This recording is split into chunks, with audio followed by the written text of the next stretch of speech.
So I just gonna take mom.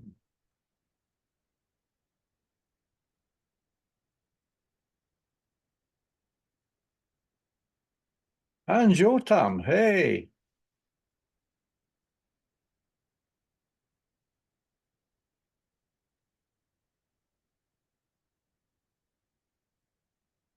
Connecting to audio.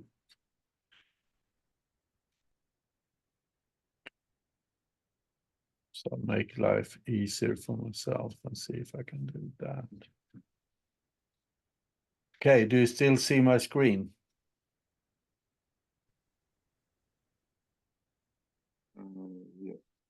Yeah. Yeah. Okay. My last name has H after K. Oh, sorry, I tried reading from Zoom here, but I No dropped worries. it. I hope you won't be upset It's after with me K, forever. K, H. Yeah, I Yeah, did it wrong again. Okay, like this. Thank you. perfect. Next time you have to write it in the document. That's fine. Anyway, welcome. Let's start with some formalities.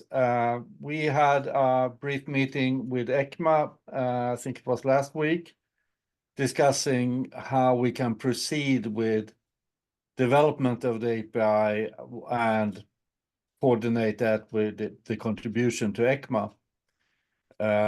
Within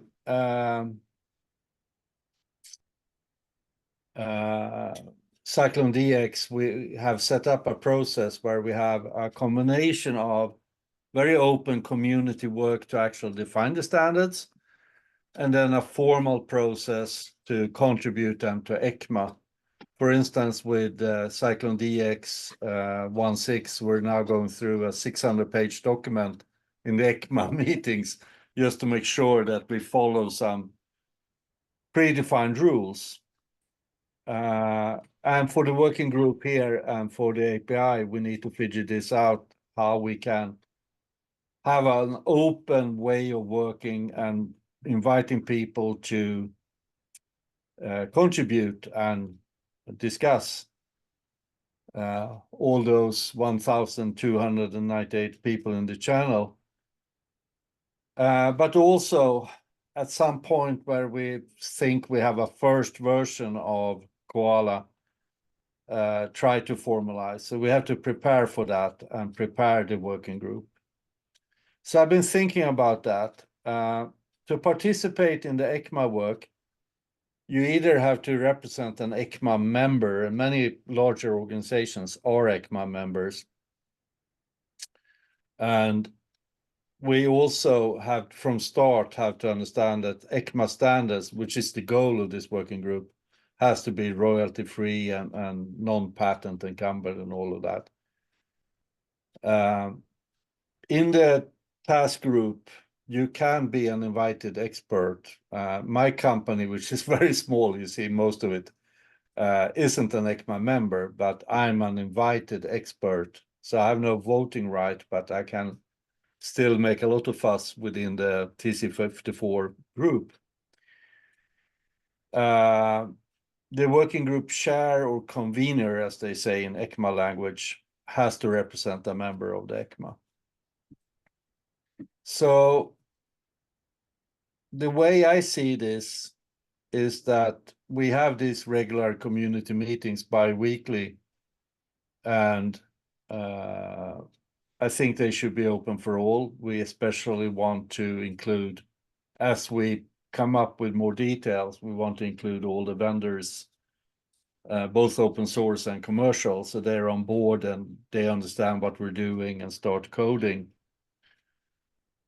So maybe we have to prepare and set up the task group within ECMA, invite some people as invited experts, have at least 2 persons that are members. So we can set that up and have start some, I'll say, formal meetings so we can report to TC54 where we are and all that stuff. But at some point, which I think we can decide later, we can switch and say, okay, most of our meetings are now TG1 meetings, and then we'll run a community meeting once a month to get feedback or go through the bug tracker or work on coming specifications. I added a link to this document in the Slack channel. Hope you can access it. Also included rules we got from Samina in ECMA, who's is the representative from ECMA within the TC54 group. So 2 members of the TC, that is the core working group, CycloneDX group, has to agree to take an active part in the task group. And we shall report to the core group, blah, blah, blah, on our meetings. And we can have meetings in Geneva if you want to. They have offices there. But the important thing is there's no requirement that all of us are members or organizations are members in ECMA, but we have a formal procedure for invited experts. So, and we both Steve and I can help with that. Basically, Samina does the job, right? But you can read more about it in the document that I linked to in the channel. Sorry, Ollie, and what channel is that? That's the Slack channel called Transparency Exchange API. Okay. Okay, thank you. Are you in there? Yeah, I just joined. Okay, otherwise I can share the link here. No, I got it. Thank you. But what do you think about this formal procedure? We're a small company and which is not a members, but if joining as how you call it, as an expert is an opportunity, then that's not an issue. No, they will surely try to. I mean, if you're a 10-person company, I think the fees are acceptable for small companies. But it depends on the size of the company. But for a single-person company, it's a lot of money. Yeah, I'm just checking the fees, but yeah, I don't think it's, yeah, we're a very small company. I don't think it's justified at this point. And it's like an open source initiative, which is not immediately profitable. So yeah. Yeah, I see your point. But as long as we're able to get a few members in there. I mean, we're actually would be happy to contribute work to this, but paying on top of that is a little bit too much, I think. Yeah. But then we'll organize so you become an invited expert. Yeah, that's fine. If you send me a reminder over Slack, we'll start working on that. Yeah, Mark, I'll make a note. And Jotam, what's your idea? So yeah, basically the same status. So my current company was a small startup. It's just been acquired by GitLab. But I'm actually. Are congratulations in order, or is it a sad moment? They mostly bought the IP. So not the greatest outcome, not what we hoped for, but it is what it is. And anyway, I'm actually planning to start my own venture. So currently, as an individual contributor, I'd love to help wherever I can. So Oh, kind of, yeah, you the still same need stuff. to get food on the table at home. So Yeah. yeah, okay. But do you think, apart from the membership issue, do you think the plan here to start with community meetings and gradually get more and more involved in ECMA, is that a good plan, or is it just Yeah, totally makes sense. stupid? Okay, Mark? Yeah, for myself, I think I mentioned before, Fujitsu used to be an ECMA member for like 25 years. And we left about 2-3 years ago. And the interest in ECMA was always to do with like low energy kind of computer monitors and things like that. So the business case for involvement with ECMA for purposes of EC54 and stuff would be compelling, I think, in its own right. My only challenge is to actually find who would actually be capable of making such a decision, and I'm still exploring that. Joining ECMA, so joining OWASP, although that wouldn't help for this work group.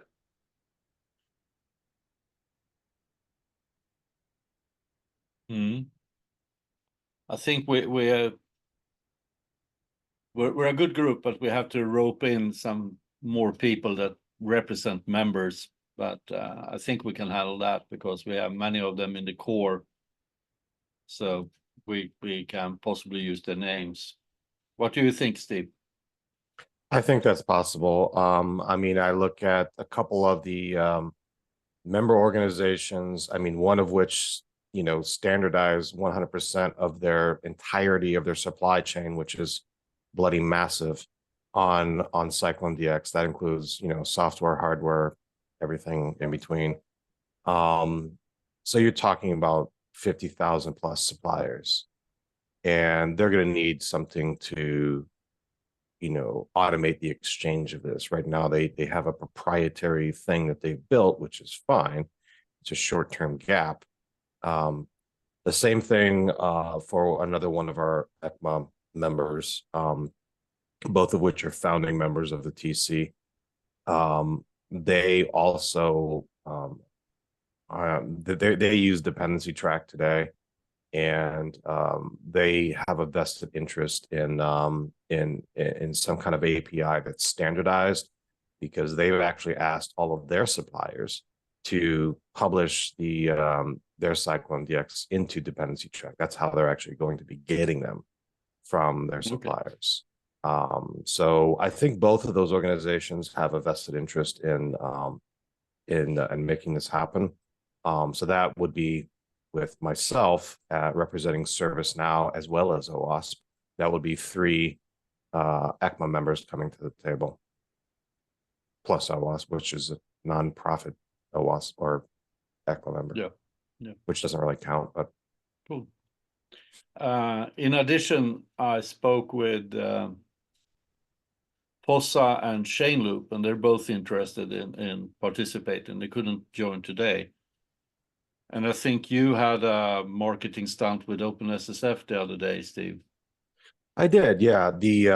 I did a presentation. Yotam was there. I did a presentation to OSSF. I think it was well received. There were some really great questions. It was a fire hose of information because, you know, a lot has changed since, I don't know, the last year or year and a half since, you know, I was asked to come to OSSF and present. So I think it was overwhelming for the folks that were kind of living in that bubble for quite some time, to kind of see all the work that's actually happened and is continuing to happen outside of that bubble. So it was good. It was good.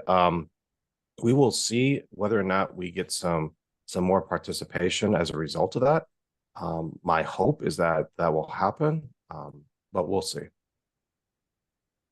If anything, it was certainly an awareness campaign. Yeah, I mean, it's a chicken and egg problem. We have to prove some things that we're doing and getting some output before people actually start Yeah, I mean, and I think I- we're making a good progress with documents we published now on GitHub. yeah, I mean, I can tell you from if I put my ServiceNow hat on, and we've got a really, really large chunk of Fortune 500s as customers, right? And most of them are going to be using things like ServiceNow for tracking all of their IT assets and all their software assets, things like ITOM and ITSM and ITAM and all these other things. And very few currently are using our SBOM entity app, but it's brand new, so that's kind of to be expected. But if you're managing all your software, right, all your purchasing, everything in ServiceNow, which is what a lot of organizations do, being able to trade that supply chain information automatically between different parties in the supply chain who also use the same system, but in a standardized way. I mean, think of the impact that this could potentially have, where suddenly you've got 95% of Fortune 500s now with the ability to exchange supply chain artifacts just by simply updating to a more recent version of ServiceNow, right? That's amazing. And then you add dependency track into that. And I think it's going to have, in my opinion, one of the largest impacts on software transparency to date. Oh yeah, I mean this means money. With all the stuff I see here in the European front, it really means money. So there will be requirements in public tenders to support the API. We just needs to get it done. Anyway, cool. I looked at GitHub and we have some fairly old issues and pull requests that is really pointing to the old work. I think we can bring them in, but we should be able to label them up and process them. I think using the issue tracker to keep track of stuff we discuss in meetings and what we resolve and pull request is a very good tool. So we need to make sure we can label it and clean it up a bit. So one question that you have access, Steve, but yeah, so everyone who is a CycloneDX part of the core working group, which is like 5 of us, right? We all have admin access to this repo. My question is, this started in the CycloneDX community, but I don't necessarily see this as a CycloneDX project, right? I see this as potentially being just purely an output from ECMA, where we have a community model and the CycloneDX community supports that. But I don't know if the CycloneDX GitHub organization is the right home for that. So we don't have to make a decision today, but I'll throw it out there. I totally agree with that. In fact, it was something which I was actually thinking about in the last 24 hours, in that this whole thing is, we've got documentation which already, if you read it, states quite clearly that, for instance, we're a BOM format agnostic, and yet it still sits under the name CycloneDX. I think that is basically a branding problem, and that it's partly caused by the fact that we're in the CycloneDX GitHub repo, but I think that the specific references to CycloneDX should be expunged at the top level, so that then at the lower level, when you say we're format independent, you can then say, for example, CycloneDX and SPDX, so that it's absolutely clear that every effort is being made right up front to say everyone's welcome. If you come from sort of different communities, you still got something to contribute that is valued, and hopefully something that you'll be able to walk away with, which is in the end is going to benefit you very, very much. I think that makes a lot of sense. I've been having a bit of communication problem when I say that, well, this is a CycloneDX project, but we are agnostic. So I kind of lean towards making this an OWASP kind of standalone project. I leave the organizational issues up to you, Steve, but at some point, I think that makes sense. Yeah, I might bring this up for discussion during a future TC meeting. We don't need. I mean, it's not really of utmost importance right now. We need to finish our review of 1.6, but once that's done, then yeah, I'd like to bring this up for discussion and possible decision. So you think, but maybe there needs to be a discussion within OWASP as well. So. Well, anything can be an OWASP project. My Okay. You know, what I would like to bring to the TC is the TC, is ECMA open to having this purely like an ECMA stand, and that OWASP can support it. CycloneDX community can support it, but you know, if there's no interest in that, then that's fine. We'll move it over to the OWASP Foundation, right? Yeah. So there are organizational issues and a very practical GitHub issue here. Yeah. But while trying to resolve that, the core group. Okay. Yeah, again, we don't need to make a decision today. It's not a pressing issue. It's not holding us back. We can continue to move forward. No. GitHub, It's just that, you know, I noticed I can't create labels for issues. I was going to ask. Well, we can fix that problem away. Okay, cool. That's an easy one. Yep. Cool. Good discussion. Now,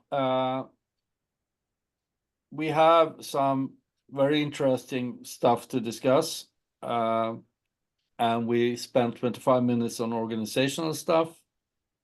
What about looking into something new in this meeting and having some bit of fun? I see you, at least one person with thumbs up. We have the documents up here on GitHub. We merged two of them, and because Steve is lazy, he hasn't merged the third one, Discovery. But those are basically taken from the Google Doc document that we had and filled with information. I just created markdown versions. I will add some illustrations, but I don't think I try to refrain from adding too much new stuff. So we have use cases, requirements, and discovery, but we haven't got T-index or collection. Any ideas? Now, to put this into perspective, let me see if I have my old presentation around here. Do you see? So the idea here is to use the discovery to actually find a website. The endpoint of discovery is a URL, right? So now we have a product and we found a website for that product. The URL includes the product name or identifier, okay? The next step is some kind of index, right? Where I can select a version that I have or a version I want to look at. As soon as I've done that, we have a definition we call collection, which is kind of all the artifacts that belong to this specific version of a product. The collection, I imagine, could be a signed JSON file or something. Now, the index can potentially be extremely large. It's a very interesting problem because you don't want to hog the bandwidth either or have too much big a thing. So this is a technical issue. We can, of course, make, I mean, for every short thing we decide upon here, I mean, if we can create a solution where we can use a content delivery network, a very basic one, without any computation on the server side, or very little, that's a good thing. But when we discuss the insights, that's a lot of computation, for instance, on the server side. So the question is there a way, a smart way to create the index without computation?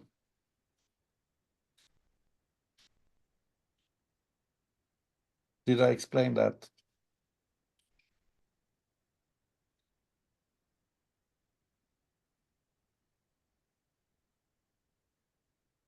I think So- there might be. Okay. If you look at the directory structure of how like things like Maven Central are organized, Maven Central just uses a file system, Yeah. and they basically have these metadata files at each level of that file system, and a well-defined directory structure that you just you don't go out of that, you know, structure. We might be able Okay. to leverage some of that because that's essentially what Maven Central does. So like when you're looking for an artifact in Java, I don't know, we might want to take a look at that as a possible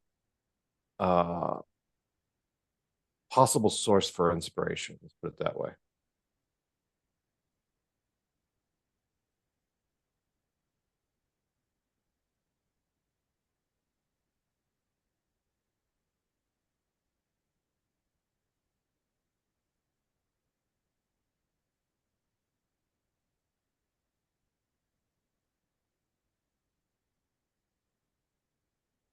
So, okay.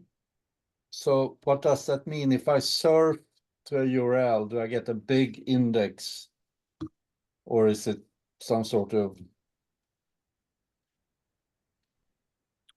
You get, I believe how it works is that you get a list of group IDs that are available, which are basically the reverse DNS, right? Then you get a list of within one of those group IDs, you get a list of artifact IDs, which is the actual deliverable or product name, for example. Within that, you get a list of the actual artifacts itself, which is essentially a collection, right? So in Maven Central, an artifact is an individual type of thing, but within the same artifact identifier. So within the same artifact identifier, you actually have things like Javadoc and source files and the binary itself and possibly SBOMs and anything else that you want to distribute with that artifact when you publish, right? So it's essentially kind of a collection, really. So again, we might want to look at that as inspiration for how we might be able to achieve something with this spec in a way that doesn't require computation, right? Doesn't require like a MongoDB or something like that, right? We can just host it on a CDN and be done.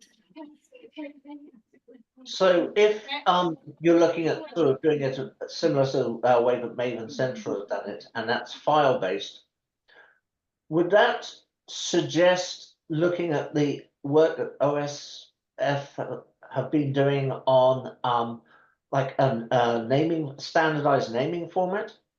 No, their naming stuff is not really applicable to what we're doing here. In fact, their naming actually suggests that the only bomb that you're going to deliver with an artifact is in fact an SBOM, and that's just not the case. Indeed. So it's good for, you know, if you want to attach an SBOM to a release in GitHub, for example, I mean, their naming structure works fine. Or if you want to add it to like the the GitHub repo itself, so that way when you create a tag in Git, right, the SBOM is part of that tag. For those use cases, I think what they've done is fine. But for everything else, which is the majority of use cases, their naming thing is it's just not applicable. Do you envisage that the assets available for a particular version might change over time? And I'm not thinking about stuff like Vex, because of course that will continuously change. But they might come back somebody might come back to a project which was released last year, generated using, say, for instance, CycloneDX 1.4, and basically have a new bomb in CycloneDX 1.6 so that they can represent new information. Yeah, that's a perfectly valid use case, right? And their naming structure doesn't account for things like that, nor does it account for the documented use case that NTIA documented in 2018, where you actually do have corrections to an existing SBOM, right? And how do you revision that? Because it's the exact same SBOM for the exact same artifact. It's just that you are correcting it because you have more information, right? So it's things like that where it's the naming semantics they fall apart. So, which is why I think when we define a collection, we're going to have to be cognizant of the fact that each of these artifacts represent a point in time. So, you know, like Vex, for example, right? Vex is going to be one of the things in the collection. One of the early use cases that we had envisioned within when this was called the bomb exchange API, right? One of the early use cases we envisioned was Vex and representing that point in time. So what is it that you know now? And what is it that you knew like 3 months ago, right? And being able to perform that delta, because both of those artifacts are technically in this repository server, and we could do the delta between the two, right? So if we want to get the 6-month-old versus the current one, we can do that. That way we can, if something ever comes up with the supplier or whatnot, we can say, well, you told us X, at this point. And with CycloneDX, you actually have that version attribute as part of the specification, right? That's why it's there. So you can literally have the same serial number and just increment the versions and a timestamp to kind of represent time series information. You can't do that with some of the other specs. However, we need to design the API in a way where it gracefully, the functionality gracefully degrades for the specs that don't support that. Yeah, I can also see it valuable for SaaSBOM, when the cloud service provider updates without the user interaction, updates a specific service. So then you need the time frame in which, even for incident response purposes, right? Between this date and this date, I was susceptible. This is where I focus my efforts in terms of incident response protocol. Absolutely. Yeah, services are great because very, very fluid and dynamic. And also from my previous vendor had, from a reachability analysis point of view, then you can have something not reachable because it's not loaded at this point in time, and then can get loaded, and then you undo the Vex or update the Vex, and then it's not loaded again, then it's not exploitable. This dynamic allows you to touch nuances that are more real time and could be super valuable in terms of automation. Ollie, I'd like to ask about like the technical issue with the database. Like, are you against of using database in general for this project, and Steve, or I mean, normally we could use database to store pointers to files, and that sort of solves the. Well, I think we at some point we will have to have databases. I don't think we in the protocol needs to specify the database. Of course.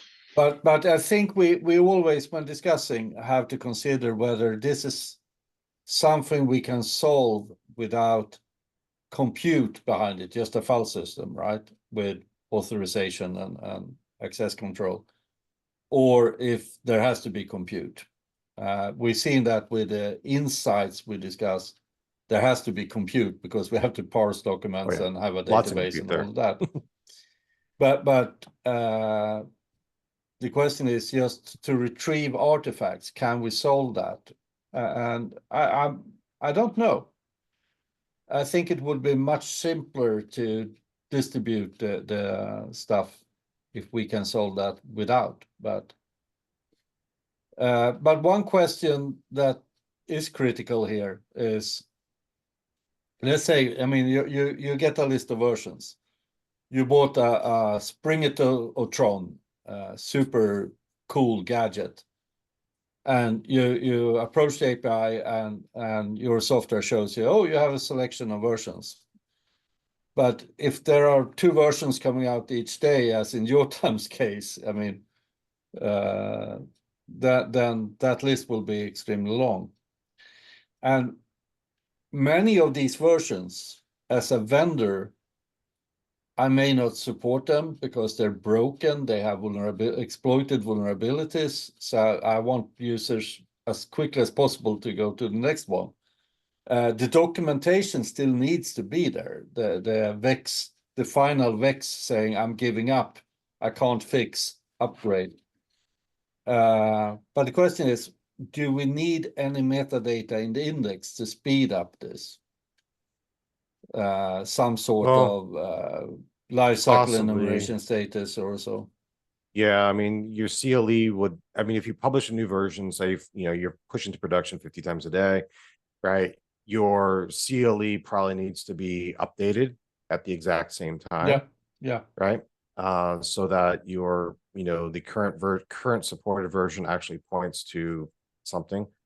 And then every other version that you previously published that day is now like you know, end of life and the support, whatever.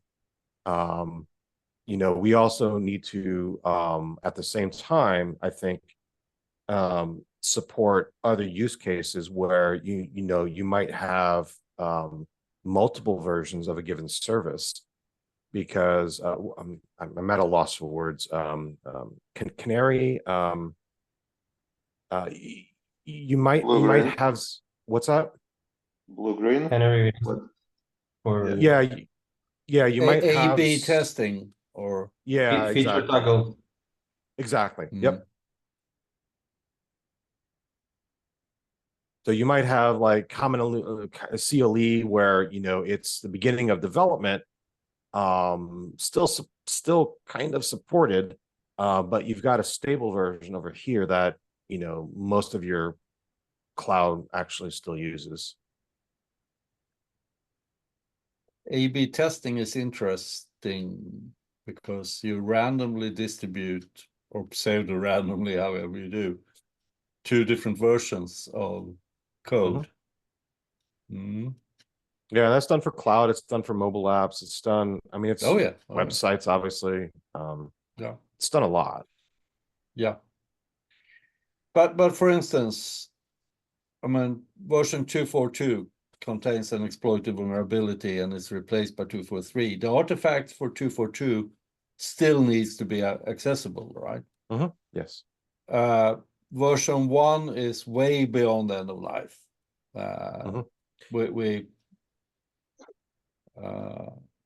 So from an API perspective, may not be interesting, but I don't know.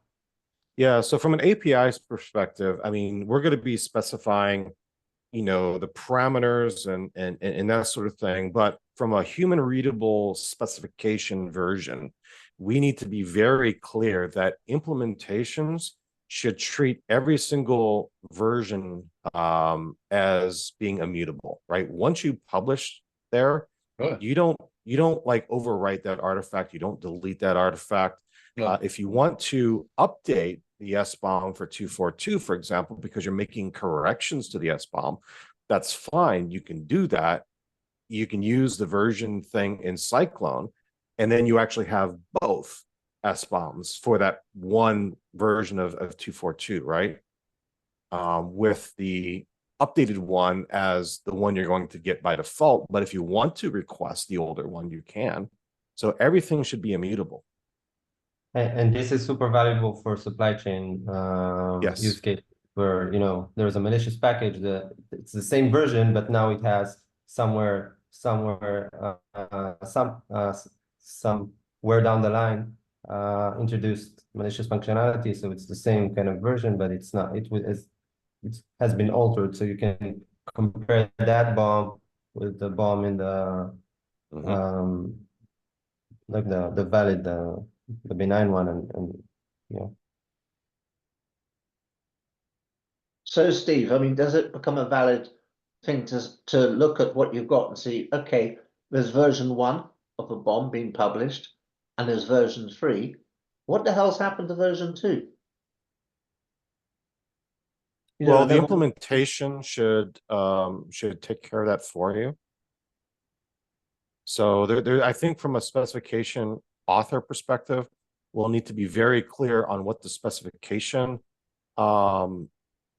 provides and what implementations are expected to do in order to be compliant with the specification, right? So we can write the compliance criteria, not as part of the spec, not as part of like the swagger or whatever we do, but, you know, when you want to measure compliance, all implementations must do this laundry list of things to be compliant.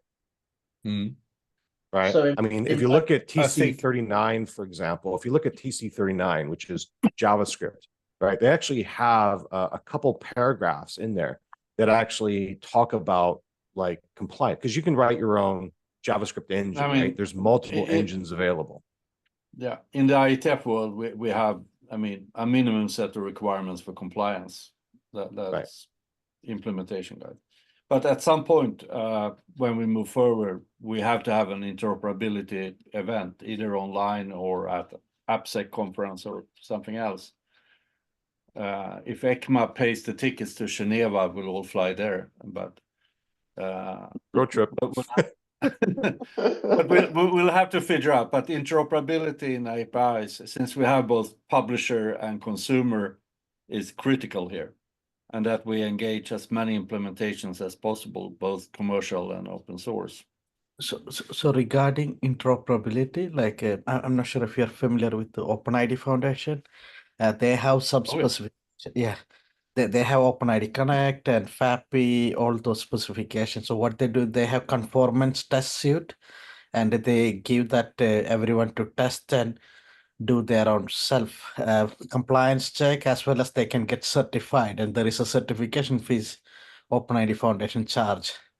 So, you know, let me bring this up to the ECMA folks. I know Samina and Daniel have been talking about additional things that ECMA can kind of bring to the table to the various TCs. One of them was, in fact, testing. So let me bring this up, because this might actually be a really good opportunity for us to kind of push that button a little bit and see what they do. Yeah, so I post the link in the chat, Steve. Like, so there is, they have software testing suite, and anyone can test themselves as well. Yeah. Okay. Yeah, I'll reach out to Samina. I added that to the notes. You know, that's a good idea. And at IETF, we now have hackathons before the regular IETF meetings, where many groups meet and test their implementations and test the standards, that they actually can implement it. So it's an interactive process. And I think we have to start doing that as well. But I want to bring the group back to the index. It's very good discussion. But what did we say? I think in my head, but I may be totally wrong, so don't take it for granted. I think metadata would be good here, but that assumes either a file per version. So you go to kind of web index or what they call it, and you see all the versions, which has a very small JSON file then with metadata. Or we encode it in the file name of the collection. But somewhere there, either the metadata or somewhere else, we need to link to a collection. One thing that we're From going to the have index. to be cognizant of, which is one of the laughable things about the CSAF discovery requirements, is that CSAF, its distribution requirements, actually requires the ability to read the file system on the web server, right? Which violates all the STIGs from the US government on how to harden your web servers, right? You don't do directory listings, right? That's just one of the configurable things you turn off. But Yeah. like CSAF actually requires it for the specification. So we'll have to be cognizant of things like that, so we don't add requirements to the API that then violate, hardening guidelines. Mm-hmm.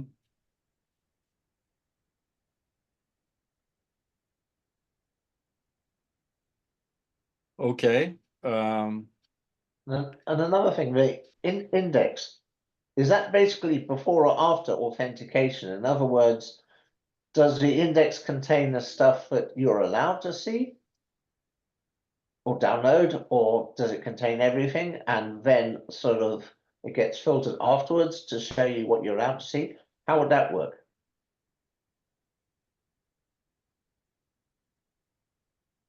Did I ask the question the right way?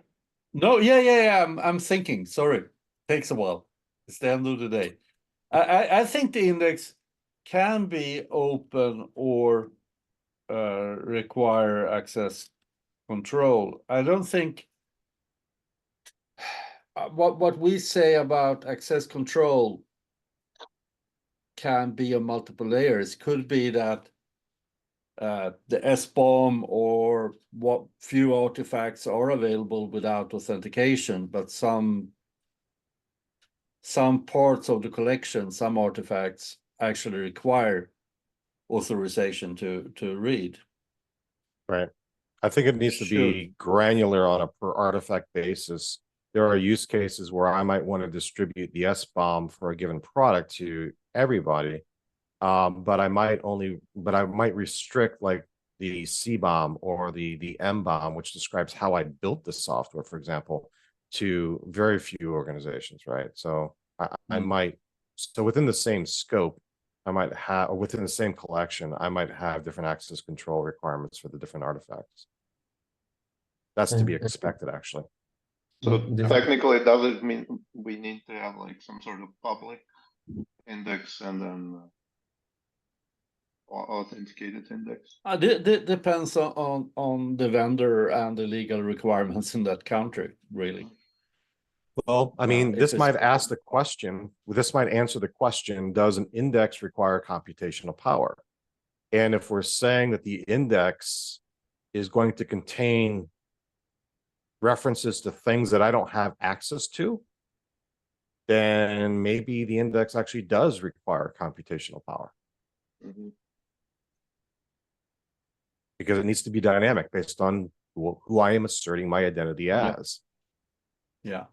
Is it something that the kind of the file system approach can maybe take like the Linux kind of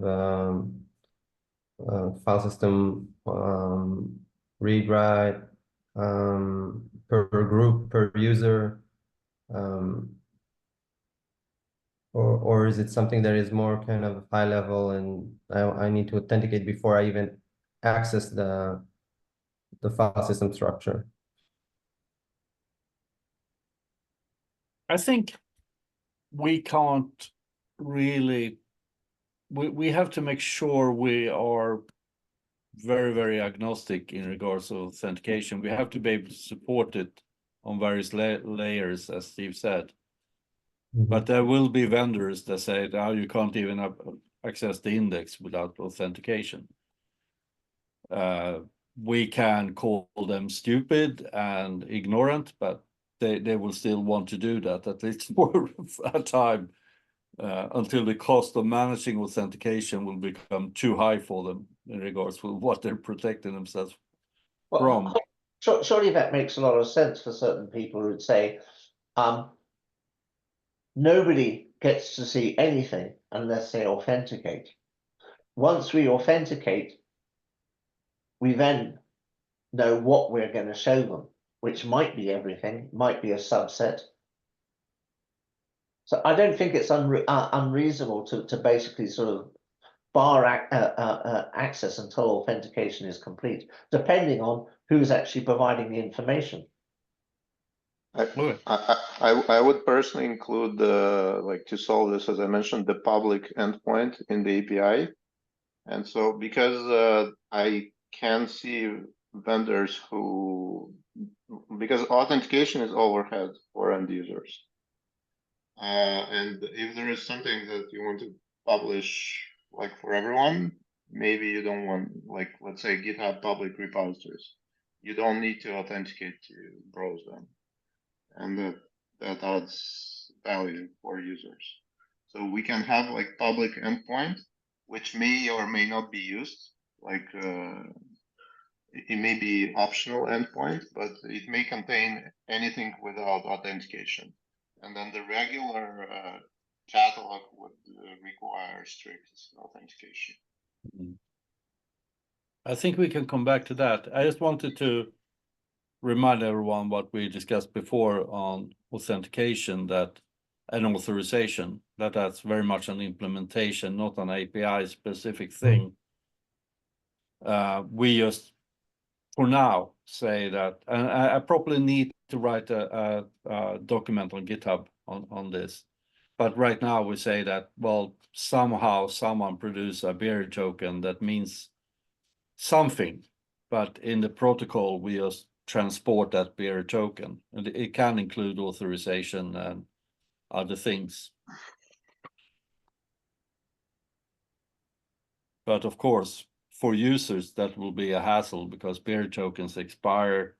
You have to log into some sort of customer portal to get an updated token and all of that. I think bearer token, there will be refresh token, right? Like, so that's a responsibility of client to handle that. Like, if it's an open ID, then you have that. Yeah. Hopefully it will be an open ID with refresh tokens. So, and then the server can optionally do an introspection. But I think that's an implementation issue we should refrain from specifying at this point. Yeah, in open API spec, that would be just an extra line or two to denote that the endpoint is authenticated. Yeah. Yeah. So we have a lot of good discussion here. We have a few minutes more. I'll try to write something down, but how can we make progress here? Does anyone want to set up some tests, ideas, so we can look at and say boo or hooray or something? I think we have to be fairly practical here and try to figure out a couple of alternatives. Yeah, it comes down to a scheduling issue, but I think we can try to do something in Open API, and it may be far from I was more from the thinking about end the product. Yeah. Yeah, I was more thinking about not authentication, but the T index. Yeah, that's what I mean for sure. The Yeah, index thing. yeah. Yeah, no, I wasn't thinking about authentication at all at Okay. this stage. Yeah. Yeah, I think we could try, but I'll let you know if we actually get time. I might have time for this next week. That's Yeah. normal life. Yes. But do we think we're ready for coming up with brainstorm of ideas? I mean, I can try to write this down as kind of a brainstorm requirement document. I personally, sure. No, I personally, like, for me, I don't know how it usually work because I'm a little bit new to this, but for me, if we get something going in terms of, I don't know, open API spec, I'm not sure if like there are some samples highly hard coded, and then we can maybe it would be very, very basic and far from the end result, but at least would give some ground. But I think the open API spec is perfect for the insights. On this level, I'm not sure that we're on that level of computation, but maybe we are. But what I'm looking for, we have 2 weeks to our next meeting. I can write down these notes, but someone or some people needs to brainstorm and come up with ideas for the index. How can we make it fast? How can we make it not kill a client because we have 2,500 versions and it takes time every time they access, and they have to access the index every day to see what's new, right? How do we handle this? Honestly, performance-wise, I don't see issues. Like, because we're running something, I mean, the product we have at the moment, it has like a lot of similarities, and again, implementation specific and all, but performance-wise, I like if you bucket things properly, as like Steve mentioned and all, I don't think that. So if I have, I mean, here in the EU with the CRA, I have to support products for 10 years. I have 10 years of versions. Yeah. Every single update, in worst case, several per week. It's going to be, if it's one file, it's going to be a huge file. No, this goes to implementation a little bit, which we don't want to set as requirement. But again, the way this can be done is like you don't, let's say if we go database approach as we do right now, you don't have to store it all in the database. You just put pointers in the database, and then your actual files can be on S3 and O, and your database becomes very light. And 10 years of products, that's fine. So you have, for example, I don't know, what, 10 releases, like what you said, 50 releases per day, right? Let's say 100, I don't know. So 100 releases per day, you have just one. So release is essentially just one row in database.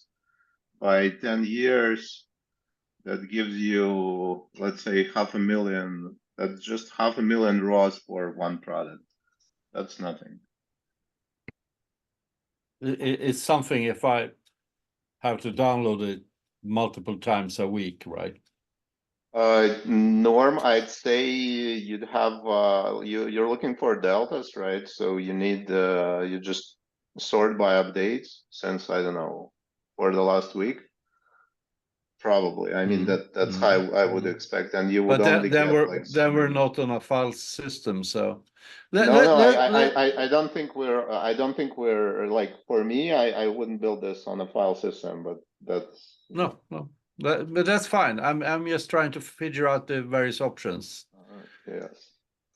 I'm beginning to think that a file system doesn't work either, but then we're on open API level. Yeah, but let's say Postgres database is very good, and it's completely open source. And Yeah. I mean, natural I don't choice. I'm Swedish, so MySQL is a preferred database, of course. Yeah, but the issue with MySQL is connectors to it. At least Java connector is not open source. Like it's that's no, I bad. mean it's open source, but you can't, like, it has some AGPL or some sort of that restrictions. Okay. So you can't fully, but Postgres, you don't have issues like that. So that's why, I mean, that's why initially we started using it like a long time ago in a different company. Okay, then. Okay, we're out of time. Yeah. we're out of time. Homework to next meeting in 2 weeks. Make sure you're on the Slack channel. I'll create a pull request with some of the ideas for the index, but keep thinking about the index, and if you come up with something, write it down or create a demo or something. Yeah. Ollie, do you And have this we'll presentation somewhere? Sorry, or no? Like, I added 2 slides here, but I think it's in the Slack channel, but I can add it again. okay. Definitely. Thank you very much. Thank you. I'll do that. Thanks. Thanks, Thank- Ronnie. Okay. Thanks, everyone. Okay. Have a good week now. Thank See you you. in 2 weeks. Bye-bye.